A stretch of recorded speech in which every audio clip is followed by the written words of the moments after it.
Yes, yes, yes. Here we go again.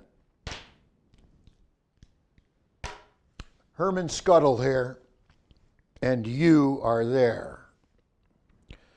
Well, it's been a while since we've been together, but it's been okay. It's been okay for me, and I'm sure it's been okay for you. No aches and pains, no complaints, at least from this end. Yes, this is Herman Scuttle, and I have a lot to say, and I'm saying it. First of all, a few items in the news that just crossed my desk. A fashion designer by the name of Liz Sanya, she created a huge sandal that measured 10 feet wide and 26 feet long. A sandal. But Ms. Sanya was arrested for a high crime of fashion. Yeah. She made a huge sock for the sandal. Also in the news, a man from Idaho by the name of David Rush set a world record by walking a half mile with a lawnmower balanced on his chin. Mr. Rush, his name is, he has an unusually large chin. And as you know, you know what they say about guys with big chins. They say, that's a big chin. Also in the news, and finally in the news, the last item, a Syrian ballet dancer. Her name, Yara Kader. Well, she will be performing in Abu Dhabi this week. Ms. Kader will be featured in Frog Lake. It's a ballet like Swan Lake, but with more leaping. Fine.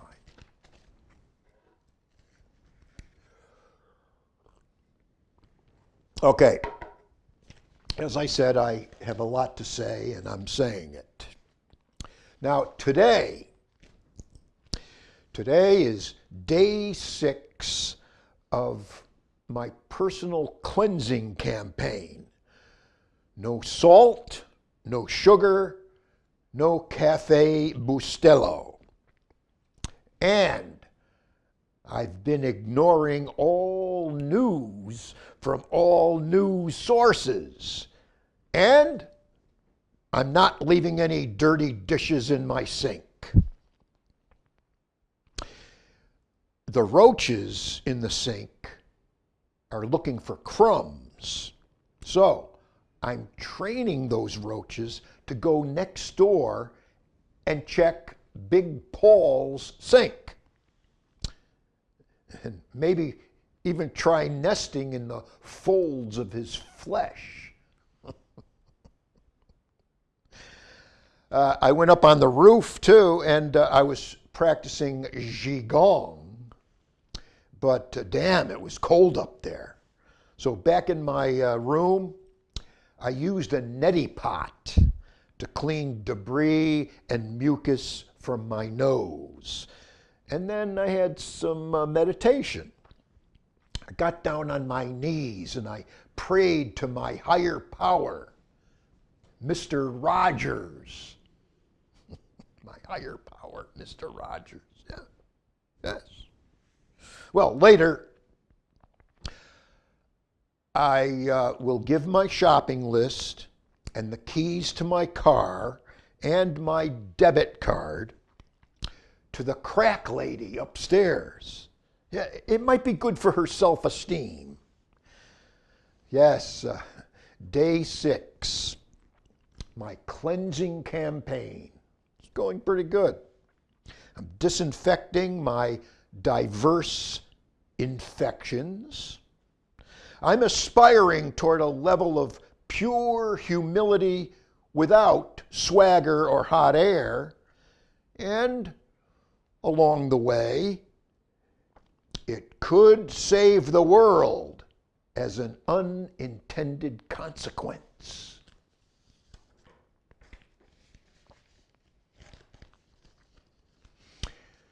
Now, I was naked outside with no clothes, naked in the snow, walking aimlessly in the woods, and it was cold, but not cold enough. Not cold enough for me, really. I want more cold and wind and snow, please. I was at the foot of Mount Greylock. And it was getting dark out, but I liked the dark. And eventually I had to lay down for a second. I was bare naked between a big rock and another big rock. But the rock to my left turned out to be a coyote. And the rock to my right turned out to be another coyote. But I could tell they liked me. Yes, I could tell those coyotes liked me. All they wanted to do was just eat my toes.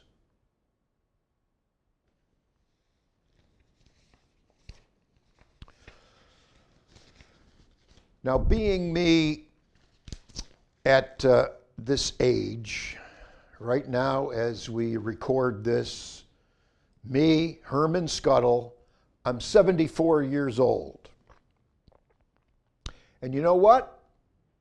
It's mostly one adventure after another. I mean, nowadays, each day brings me distinctive cheap thrills that lead to easy to digest delirium. And I'm having the time of my life for what's left of a life that will go lifeless relatively soon, and probably without my say-so. But yes, after all these years, I have adventure. Regular adventures on Mondays, Wednesdays, and Fridays. And then I catch my breath, and adventure changes its pace and comes with alternate regularity on Tuesdays, Thursdays, and Saturdays. And then either way, by Sunday, there's nothing because I'm too pooped. Now, these adventures find me before I find them. So I'm always ready, always at the ready, with risk tolerance, even-tempered intuition, and a reliable crapshoot strategy. You got that? Yeah. Meanwhile, jealous naysayers can't seem to figure me out. So they regard me as an object of ridicule, a laughingstock, a lackluster stooge. But it's way too late for me to worry about the blah, blah, buzz and blather of bad reviews. All anyone needs to know about me is that I'm okay. I'm a late blooming, utilitarian septuagenarian. One tip-top adventure after another. I am unmistakably a very cool cat, happily scratching and yowling through the last of my 9 lives.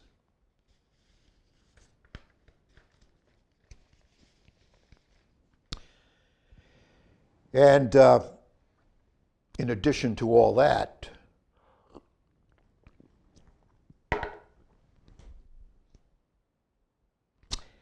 believe it or not, there's a Western movie playing nonstop in the back of my head. I said, there's a Western movie playing nonstop in the back of my head. It's a bad movie and it's a bad head. It's Richard Boone and Barbara Stanwyck, and they're at the saloon drinking tequila and loading their pistols. "We gonna shoot anybody today?" asks Richard Boone. "Nah," says Barbara Stanwyck, "it's Wednesday, and I never kill anything on Wednesday." The piano player is playing Camptown races. 3 ranch hands are busy at the card table, and the cowboy with the most winning is Lee Van Cleef. "Well now," says Richard Boone to Barbara Stanwyck, "if we ain't putting bullets into nobody today, let's go upstairs and kill this bottle of tequila, wink, wink." Barbara Stanwyck spits on the floor and says, "Them's fighting words, you creep." She draws her gun and shoots at his feet. She says, "Dance, paladin, dance." Bam, bam, bam, bam, bam. Well, I reckon everybody in town knows her heart belongs to Lee Van Cleef. Everybody except Richard Boone. Oh, it's the same old story. Guns, hard drink, poker, actors long deceased. Just a dull, dusty cowboy flick, endlessly looping in the back of my head. A non-stop horse opera delirium, symptomatic of a psyche beyond repair. Bad movie, bad head. You know, I guess I'm just hankering to be a wild, wild gunslinger. Me, a knight without armor in a savage land.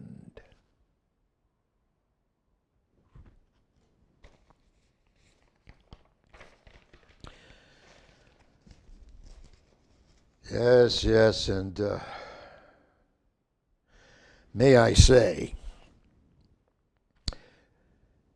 in addition to all of that jazz, there's a spooky brand of paranoia. And that spooky brand of paranoia has had me paralyzed all year, meaning that none of my bills get paid. Yeah, my bills, I toss them in a drawer and it creates a festering pile. And I'm thinking to myself, well, if I don't see that stack of bills, maybe they don't exist. But lately, those bills have been coming out at night, assaulting me. Hundreds of envelopes slap the heck out of me. And I tell them, okay, I'll pay everything first thing in the morning. And I remind myself that I'm nothing if not a warrior. So I drink 4 cups of coffee first thing in the morning, along with a 16-ounce Red Bull. I swallow a handful of B12, and I give myself a blast of electroshock therapy. Oh yeah. Then it's no problem. I sit down and I write checks for Eversource and Berkshire Gas and Berkshire Health Systems and Pittsfield's excise tax and bank card services and Plymouth Rock Insurance and Easy Self-Storage and a loan shark named Crazy Ivan. So now all my bills are paid. All my bills are immobilized. And no more surprise attacks. But I still have this abundance of energy. I'm hyper excited. I'm all jazzed up from the pick-me-ups. The coffee and the Red Bull and the B12 and the electroshock therapy. I'm still all jazzed up. So I remind myself that I'm nothing if not a warrior. Then, with all this energy, I drop down and I start cleaning all my floors with a toothbrush. Outrageous? I don't think so. It's just a warrior thing that you might not understand.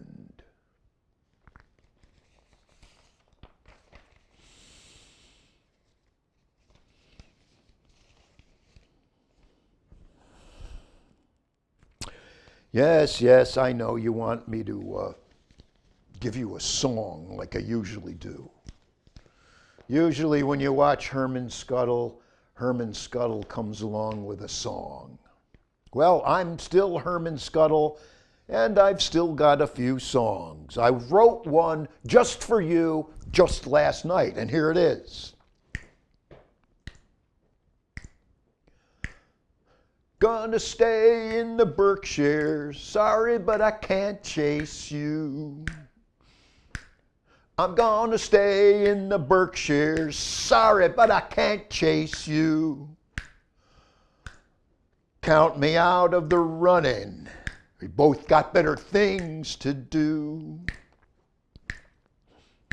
Go east on 91, out of Pittsfield, out of my mind. Go east on 91, out of Pittsfield and out of my mind. Cross me off your agenda, we both got better things to find. And if you're going down, there's only one place to go. And if you're already there, then I guess you don't need to know. Massachusetts Turnpike, where the rubber meets the road. I said Massachusetts Turnpike, where the rubber meets the road. Oh, honey, don't think twice. We'll both be better off alone. Right, exactly. Now you've heard enough about me. Let's focus on you.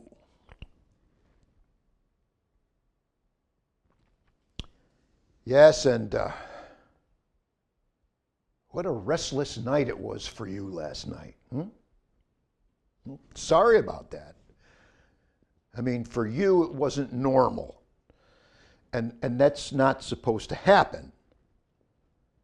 always, when your head hits the pillow, straight away you're dead to the world. And we're all jealous of you because of that. Most of us, sooner or later, are victims of stress and strain and guilt and bad habits and sedentary lifestyles. And we would suppose that the simple remedy for the tensions of this bollocksed up world ought to be to just lay down, turn out the light, then effortlessly fall into a good, deep, golden slumber. Right? Wrong. That can't happen these days unless maybe we have a little helper, something synthetic or homeopathic or contraband, something like that to swallow at bedtime. You, on the other hand, have always enjoyed a good night's sleep. No question, no problem. Yet, last night you tossed and turned. Your mind raced. You approached that torturous realm of insomnia that the rest of us suffer through night after night. And the big question is, for you, why? Why all of a sudden couldn't you fall asleep? Were you nervous about the interview? I think maybe that's why. Yeah, I heard that you were scheduled to interview Courtney Love. You scored an interview with Courtney Love for your community college project, and that must have put you on edge. Too hyper, too strung out to get your proper rest. The interview is this afternoon, and you're a mess. Okay, listen to me. There's nothing to worry about. Courtney Love won't show up. Guaranteed she'll blow off the interview. It's standard for her. And it's no fault of yours. You'll be fine. Just stay home, pull down the shades, turn out the lights, and sleep it off. And rest assured, Courtney Love is everybody's bad dream.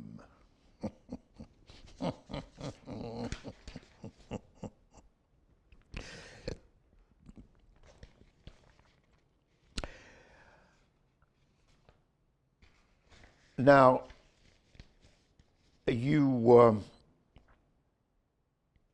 receive bad news, huh? And the bad news causes you shock and embarrassment. And now you're all out of balance. And your response is cliche. Unimaginative, shoot from the hip, dead, dopey words. I mean, you're saying, "Are you kidding me? This must be some kind of joke."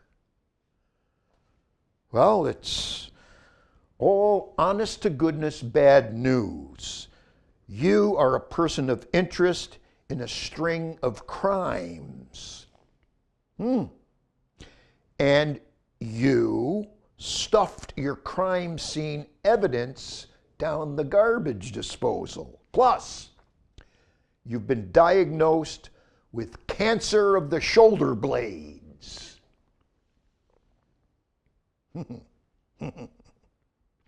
But when confronted with these issues, all you say is the same old thing. "Are you kidding me? This must be some kind of joke." Okay, look around. Do you see any hoodwinkers lingering here and there? Any mischief makers lurking in the shadows? Any practical jokers pulling your leg?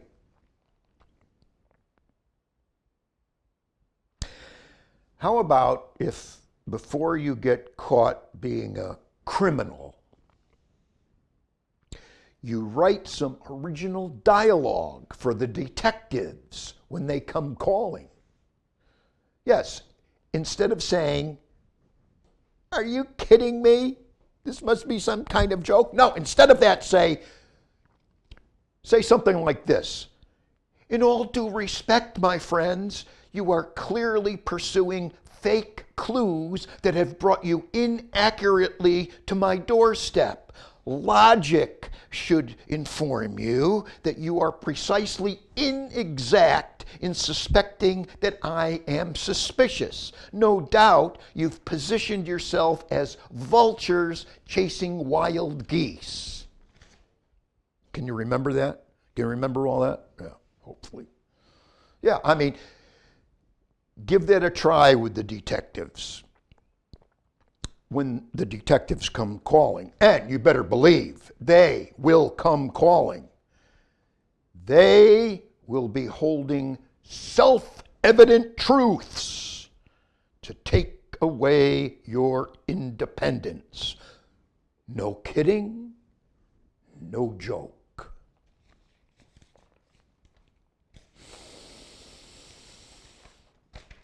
Hang on, I'm going to look at my wristwatch to see where I stand.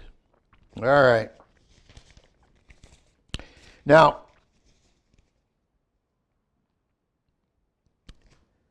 I promised you that I would love you